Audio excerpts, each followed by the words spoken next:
They say old age makes a man weak, but sometimes it only makes him patient. And when patience runs out, a storm is born. In a quiet little village, far away from the chaos of cities, there lived an old man named Edward Kane. To everyone, he was just a fragile, kind-hearted grandfather. His wrinkled hands trembled when he held his cane, and his slow steps made children laugh as they ran past him. Edward lived alone in a wooden house at the edge of town. His wife had passed away years ago. His only daughter, Mary, had given him the gift of his life, a grandson named Liam. Edward's entire world revolved around the boy. Every morning, he would wake before sunrise, make breakfast, and pack Liam's school lunch. He would walk the child to the bus stop and wave until the bus vanished from sight. And when Liam returned, Edward was always there at the gate, smiling with stories to tell. To the villagers, Edward was harmless, just another lonely old man waiting for his last years to pass. But what no one knew was that Edward had a past so dark that even death itself had once feared him. The injustice. One rainy evening, Edward's peaceful life was shattered. A convoy of black cars arrived in the village.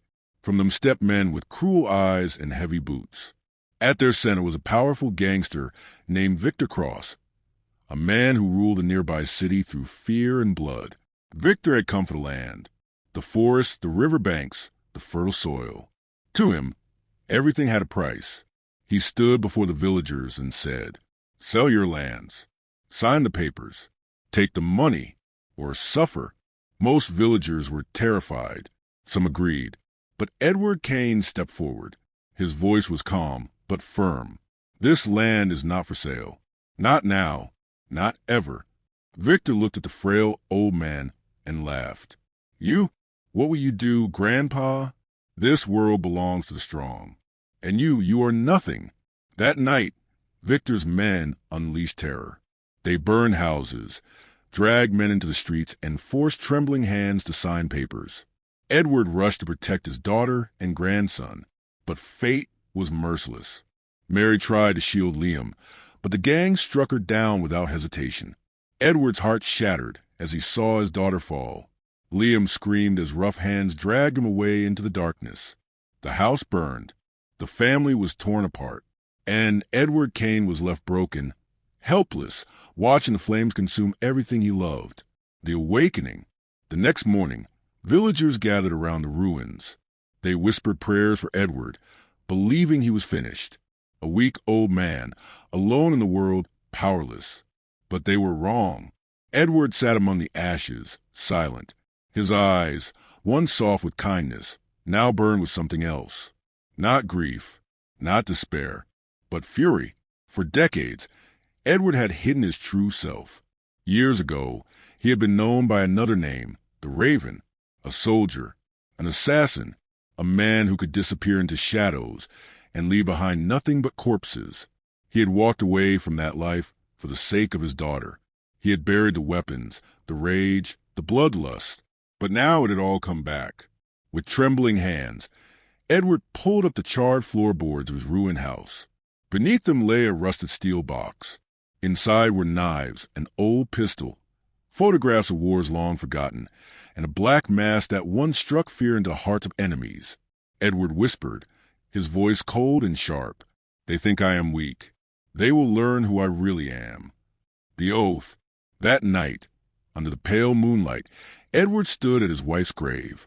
He gripped the pistol as if it were part of his soul. His voice was steady, carrying across the silent graveyard. "Mary, I failed our daughter, but I will not fail him. I will bring Liam back. I will make them pay, every last one of them." The old man's back straightened. His cane was no longer just a crutch. It was a weapon. The villagers who once pitied him now saw something different, something terrifying. Edward Kane was no longer just a grandfather. He was a raven, reborn. Victor Cross thought he had broken an old man, but what he had really done was far worse. He had awakened a ghost, and this ghost was hungry for revenge. They thought he was just an old man, but every step he took carried the weight of a past soaked in blood. The preparation. For 2 nights, Edward Kane stayed hidden inside the ruins of his house. The villagers heard strange noises, metal being sharpened, wood being sawed, glass bottles clinking. They thought grief had broken him, but in reality, Edward was preparing. On the third night, he emerged, not as a grieving grandfather, but as the Raven, dressed in dark clothes, his old combat boots strapped tight, the black mask covering his face. His cane had been modified. Hidden inside it was a sharp steel blade. In his pocket, he carried only two things. One, a faded photograph of his grandson Liam. Two, a list of names, the men who had destroyed his family. At the very top of that list was one name, Victor Cross. The first blood. Edward knew he couldn't reach Victor immediately. The gangster was surrounded by bodyguards, living inside a fortress in the city. So, Edward began with the weaker links, the men who had invaded his village. His first target was Ralph the Brute, who had set fire to Edward's house. Ralph thought he was untouchable, drinking in a tavern at the edge of town. But when the night fell silent and the tavern lights dimmed, Ralph heard a sound, a slow tapping of a cane on the wooden floor. Tap, tap, tap. When Ralph turned, he saw nothing but an old man standing in the doorway. He laughed. "What are you doing here, Grandpa? Looking for your grave?" Edward's voice was calm, steady. "I've already dug my grave. Now I'm here to dig yours." Within seconds, the tavern lights went out. Screams followed, and when the villagers came the next morning, they found Ralph tied to a chair, his body motionless, a raven feather placed on his chest. The raven had returned. The message, one by one, the men who had terrorized the village began disappearing. Edward didn't just kill them. He made sure they knew why. Each body was found with feather, each killing more brutal than the last. Fear spread through Victor's ranks. Soon, whispers reached Victor himself. "The Raven, he's back." Victor laughed at first. The Raven is a ghost story from the war. Edward Kane is just a crippled old man. Do you think I fear him? But deep down, Victor remembered the name. He remembered the man who had once wiped out entire squads in silence. And he knew ghosts don't die easy. The interrogation. Edward's hunt led him to Marcus, Victor's right-hand smuggler. Edward didn't kill him immediately. Instead, he captured him. In an abandoned barn, Marcus found himself tied to a chair, sweat dripping as Edward circled him slowly. The only light came from a single lantern, swinging gently. "Where's my grandson?" Edward's voice was sharp, like a blade. Marcus stammered. "Why, you're insane. You're just an old man." The cane slammed into his ribs. Marcus screamed. "Where's he?" Broken and terrified, Marcus finally revealed that Liam had been taken to the city, kept in one of Victor's private compounds, a place guarded by armed men, cameras, and steel gates. Edward leaned close, whispering in Marcus's ear, "Pray that hell takes you before I do." By dawn, Marcus was gone. Only the feather remained. The warpath. Now Edward knew where Liam was. The path ahead was dangerous, but the old man didn't care. His war had begun. He walked through the village one last time. People looked at him differently now, not as a weak old man, but as a storm in human form. Some were afraid. Some admired his courage. But no one dared to stop him.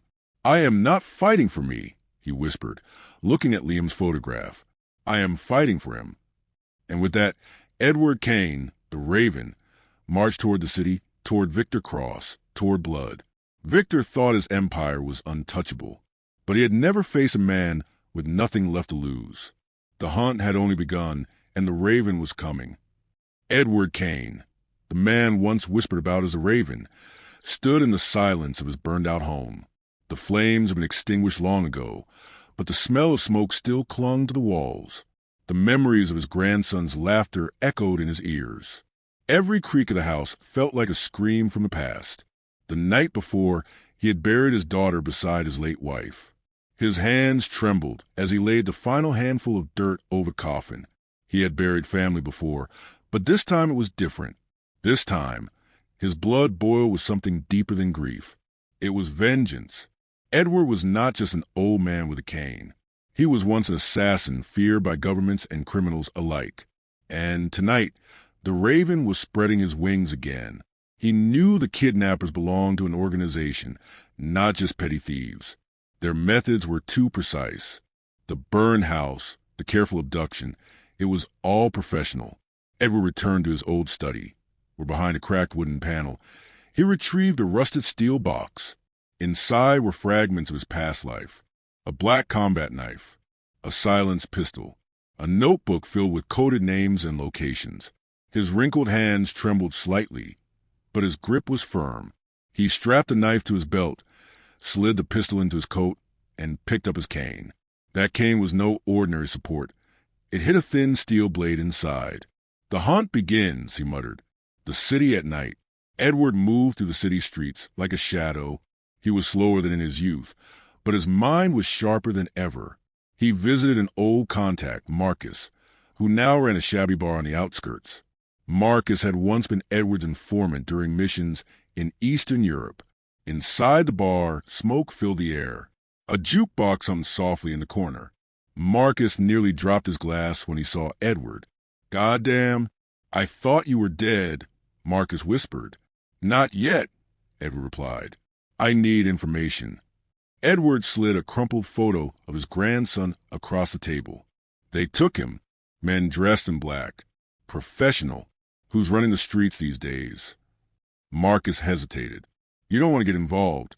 Old man, the mine was silent. "These guys, they call themselves the Black Vultures. Through the tunnels. They deal in trafficking. Once feared as a raven, their ghost stood facing the leader of the Black Vultures. Eyes narrowed. His grandson was chained to a post behind a man. The first his small hands following Marcus's lead. Eyes wide. Edward found a warehouse. The leader pressed a pistol. Rustic containers lined the area. His grin was salty cruel. Wind carried whispers of danger. "You killed half my men." He waited until midnight, but you're too late. Three guards stood watch, and the boys armed and careless. Edward's wrinkled hands gripped his cane. He was just an old man who'd wandered too far. His voice was low, steady and cold. "Hey, then you'd better Grandpa not lost your way." The negotiation. Edward's cane swung for a moment. Their eyes silence hung in the air. A sharp crack. The leader's first guard skull. They say you used to be a ghost. The second barely raised his weapon before. But now look at hidden blade pierced his throat. Oh, the third tried to run. Do you really think Edward hurled his knife into man's back? Edward took one slow step forward. For the first time in years, Kane tapped against the stone. Edward felt alive. I don't think the Raven had returned. I know. The trail. The leader cocked a gun. Inside the warehouse, harder against the boy's Edward head. Discovered cages. The child whimpered. Small. Edward's cool heart cages clenched, meant for children. But his face remained pounded as he searched. Let him go. But his grandson wasn't there. And I'll give you something you found something useful. A ledger. The leader raised an filled with coded shipments and locations. One entry caught his eye. To a whisper. Package 17, transit to Iron Valley. The leader laughed. Edward clenched. "You think I want you?" "They're moving nothing but a relic. The chase." But Edward could see he boarded an old pickup truck in his eye. He had stashed years ago. Black Vultures. The road to Iron Valley stretched long. Capturing the Raven alive would only by the pale prize. As the night grew colder, Edward repeated. Edward's mind filled with memories. His wife's gentle smile, his daughter's laughter. He barked an his grandson's tiny hand. 2 guards moved to grab Edward. This isn't just revenge. Old man didn't resist. This is redemption. His cane was taken. Hours later, arms bound behind headlights his back. Appeared in his rear. The boy cried out. A black SUV. He recognized a small nod. He was being eyes followed, telling him without words. Rammed his truck. Trust me, forcing him toward the edge of the road. Edward dragged Edward deeper, slammed his brakes into a chamber filled with stolen goods. Weapons and control for a split second. More children. Edward pulled his pistol. Proof of the Vulture's monstrous trade. One bullet pierced the SUV's tire, but he kept his rage sending it crashing into a ditch. The perfect moment. 3 men crawled out, strutted proudly, dazed but alive. The Raven. Edward stepped out by the Vultures. Kane's happy against the gravel this night. You should have killed me when you had the chance. He let them chain him to what followed was a fight. He let them laugh at his age, his weakness. Edward dismantled them, but inside he was counting. Each strike was deliberate. Counting each movement fueled by rage and precision. And then informant, he waited among the wreckage. The spark. He found one survivor gasping. The leader left. Edward pressed his cane blade against the man's throat. But Edward was never my grandson because the man silence. The Raven was planning. Iron Valley, old mine, they're waiting. Rusted. Edward didn't need to hear more. Weak. He silenced him with one swift strike. He dislocated his own mind. Slipping one hand free. Edward reached Iron Valley. The pain was excruciating. The abandoned mine, but he had a scar on the land. He retrieved a small blade hidden in the lining of the circle above. With steady hands, loudly, he cut the rest of his rivals. Edward Kane was free. Torches flickered. Silence. Voices echoed. He moved like Edward crouched behind rocks, reclaiming his cane from the weapon rack. At least 10 one by one he struck. Place. A guard at the door. Age was against him. Throat slit, but his cunning wasn't. Another by the diversion. Rolling a stone down a side tunnel. Two more by the tunnel. As two guards were taken down with quick, Edward struck shots silently from behind. The children one by one, the cages watched with wide eyes, cutthroats. Edward raised a finger to silent screams. Stay quiet. Edward painted the tunnels with shadows of death. Finally, he reached the chamber where his grandson in a black suit stood. The boy looked up, tears on his face. Edward's grandson was chained, terrified but alive. His rough hands gently breaking the chains. I promised I would. Didn't think you were still alive. Edward's eyes blazed. Edward allowed himself one brief moment. The leader pulled a gun, but then his eyes hardened the boy's head. We're not wrong move. We need to end this. He dies. The final Edward tightened his grip. The leader of the Black Vultures. The entire mind seemed to echo with his heartbeat. Flanked by his remaining wars, he knew Edward 1,000 times. He wanted to fight, but nothing compared to this moment. He said, his grandson's life hanging slowly as Edward entered with his grandson behind him. Deadliest hunt of all. Now we end this like warriors. Edward pushed his grandson behind a stone pillar. Stay hidden, no matter what happens. The cavern erupted in chaos. Bullets ricocheted off stone.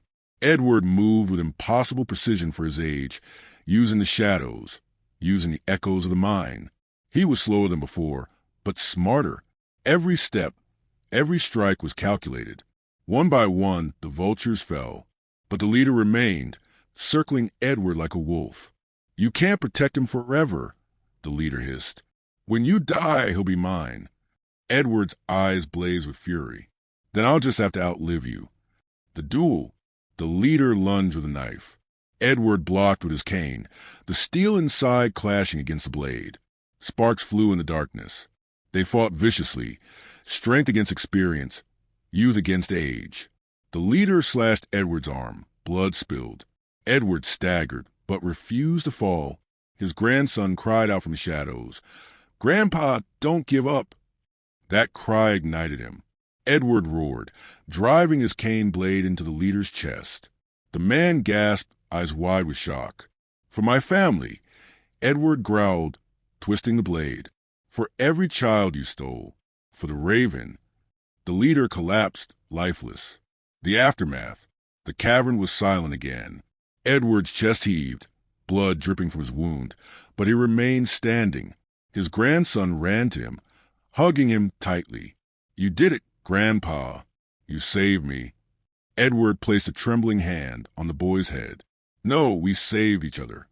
He freed the other children, guiding them out of the mine.